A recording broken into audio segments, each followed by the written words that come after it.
Welcome to the video on tabs.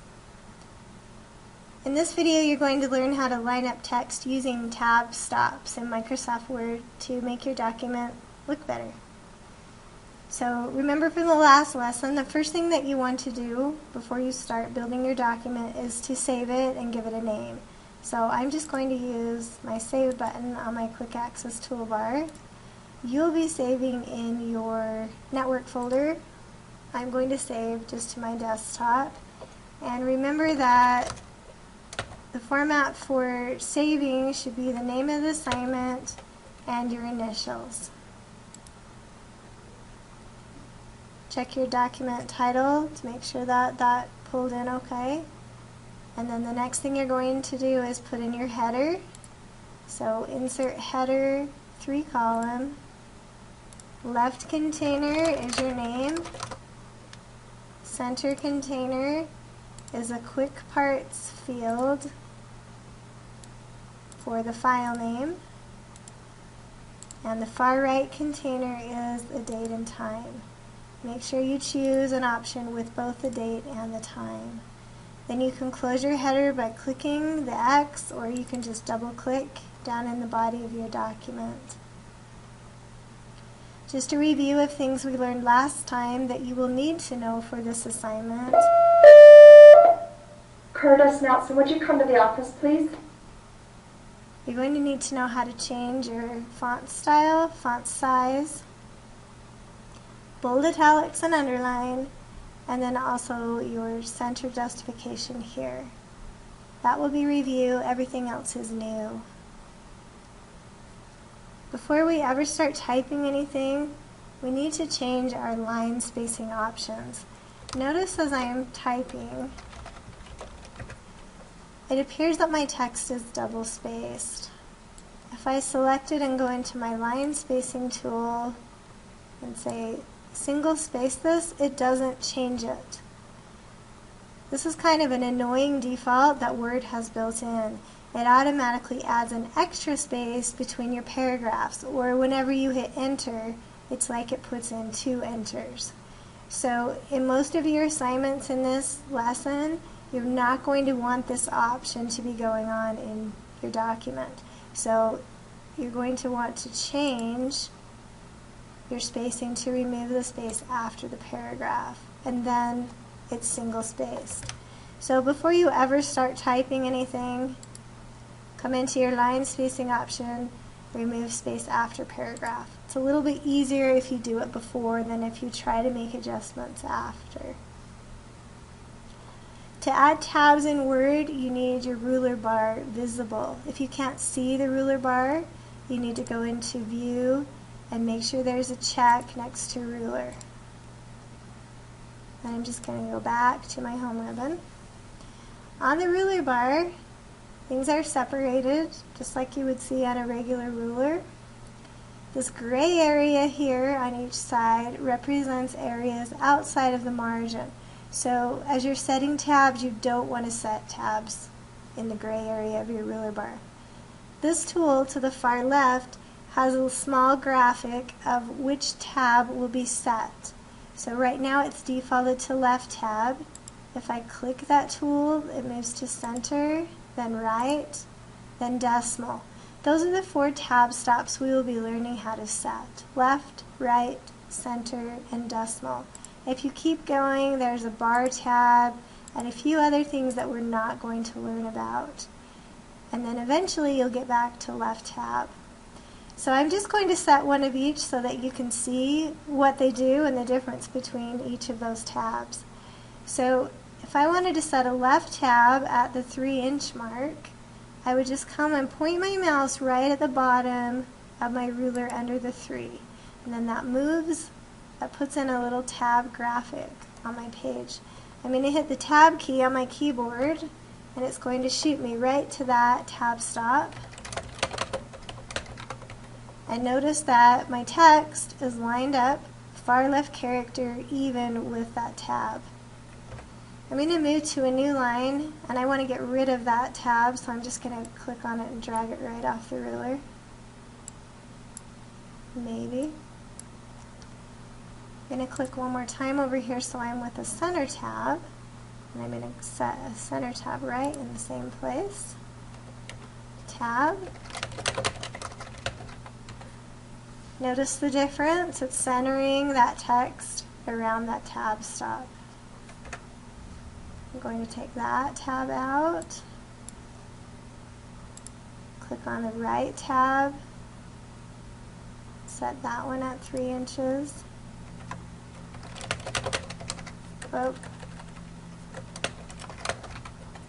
Okay, notice that it's the opposite of a left tab. It's lining up the furthest character to the right with the 3-inch mark.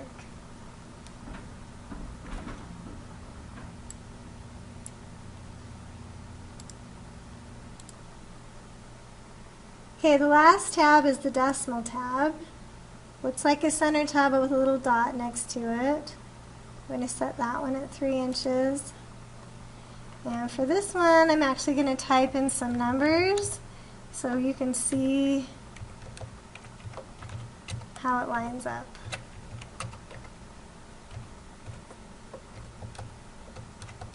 Okay, so notice that when you're dealing with money or anything with a decimal tab works well at keeping your decimal lined up. So those are the 4 types of tabs that you'll have to do on your assignment. Now I'm going to erase this, take off any leftover tabs, and we're going to actually apply this to a real life example. So I have a restaurant, I'm doing a menu. I'm going to change this back to left tab.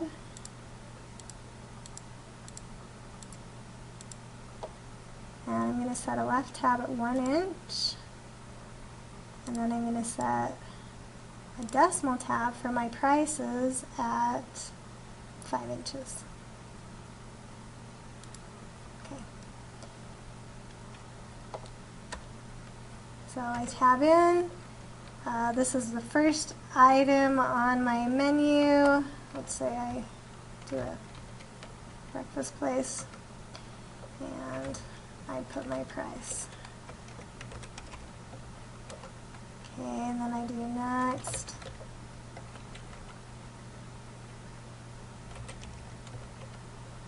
And so on.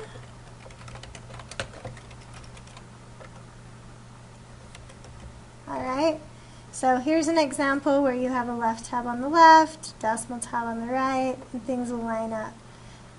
A lot of times you need some dot leaders so that the person's eye can better move from left to right. So now that I have this done, I'm going to select it, and I'm going to add a dot leader preference to this decimal tab. So with the area selected, I'm just going to come up and double click on that little decimal tab. This is going to take me into my advanced options for tabs. You have to be really careful on this. The temptation is just to start adding things right from the screen. But I want the dot leaders to be added to the decimal tab, which is the tab set at 5 inches. I don't want to keep this on the default, which is the very first tab. So I make sure I select 5 inches, and then I can select my dot leaders, and then that adds some dot leaders in there. Dot leaders this is a nice setting because you don't have to hit the period key a zillion times, and it also lines up the dots really nicely. So left tab, decimal tab, and dot leaders.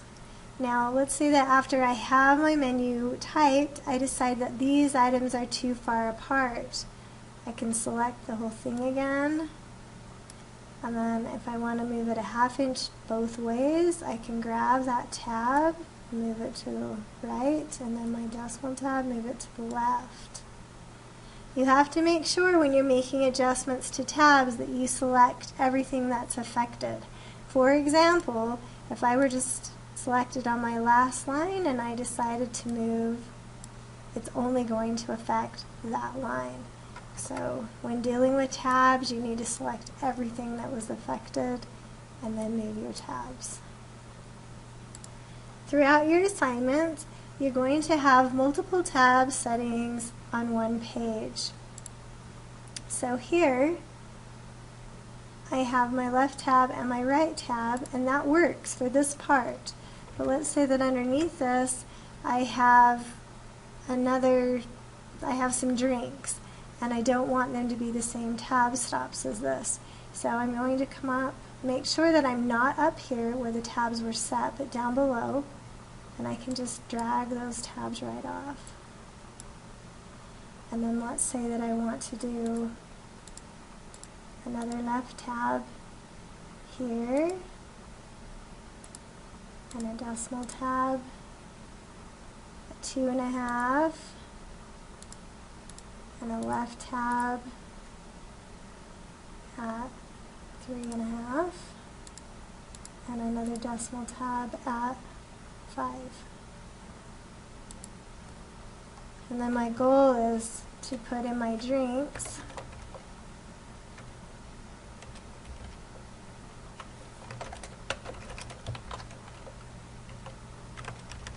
Hopefully this makes sense as I go.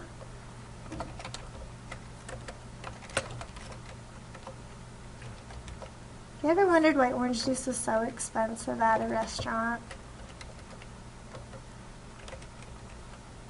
Okay, so up here, when I click here, these were my tabs in this section, but because I cleared them here, I have whole new tabs here. Now if I wanted to add dot leaders to my 2 decimal tabs, I'd need to make sure I select everything affected. I can come up to any one of these tab stops and double click. That puts me into my advanced options. It's the 2.5 tab stop I want dot leaders on, and the 5-inch. That did not work.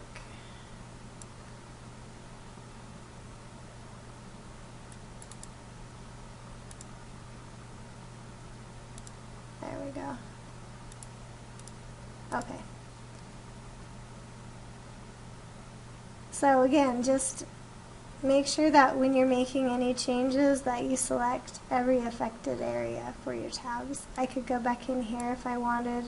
Once I get this in, if I want these closer together, I can change, or farther apart. So, but I would never want to just click on one line and start making changes to it, because then it throws everything else off.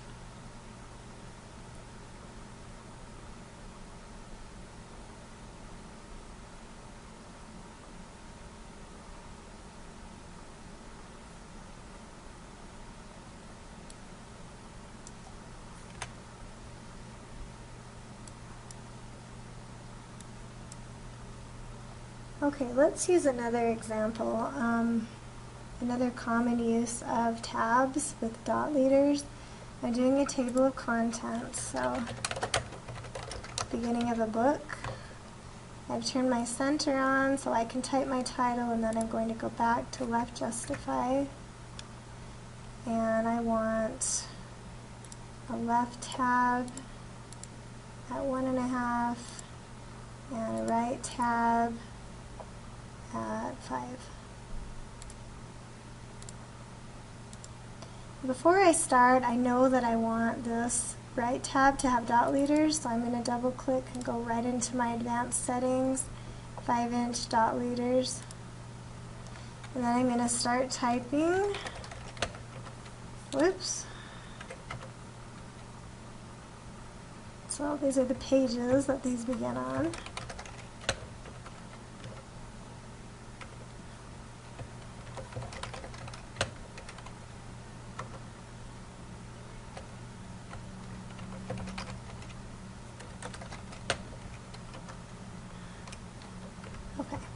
So you get the idea of how that works. After it's typed, if I want to adjust, I can do that as long as everything's selected, or if I want to change this tab stop so that instead of dots, maybe there's dashes or hyphenated line, I can do that. Just make sure you select everything. 2 more things that I want to show you that you'll need for your assignments is the format painter and how to do a watermark. So first off, we have our table of contents, and I want this title to have some different font and different effects. So I'm just going to change my size and my color. And maybe I want it bolded. Maybe a reflection under it. Okay, so table of contents formatted the way I want to. Glossary, I also want this formatted the exact same way. I could go in and try to remember everything that I chose, or a much easier option is to use the format painter. So I'm going to click up into the text that I like, the format that I like, and then I come over here to this little paintbrush, format painter. When I come back down to my document, I have a little paintbrush next to my insertion point, and then I can just drag across that other text and it's formatted. So you'll be doing that a little bit on your assignments. Much easier to use this than to go in and try to set color styles and everything else separately. The last thing that you'll need to know for your assignments for this unit is how to put in a watermark. The watermark is found on your Design tab here. There's some presets for watermarks that aren't that exciting or great. So we're going to do a custom watermark. And you have the option of a picture or text, so I'll show you how to do both of those. For text, the default is ASAP, but you could change this to anything. You can choose to have it going from corner to corner, diagonally or horizontally across. And just so you get the idea of what a watermark is, it's just grayed out text that's behind your document. If I want to go back in, take that out, I can just click Remove Watermark. Then I'm going to go back into Custom and add a picture.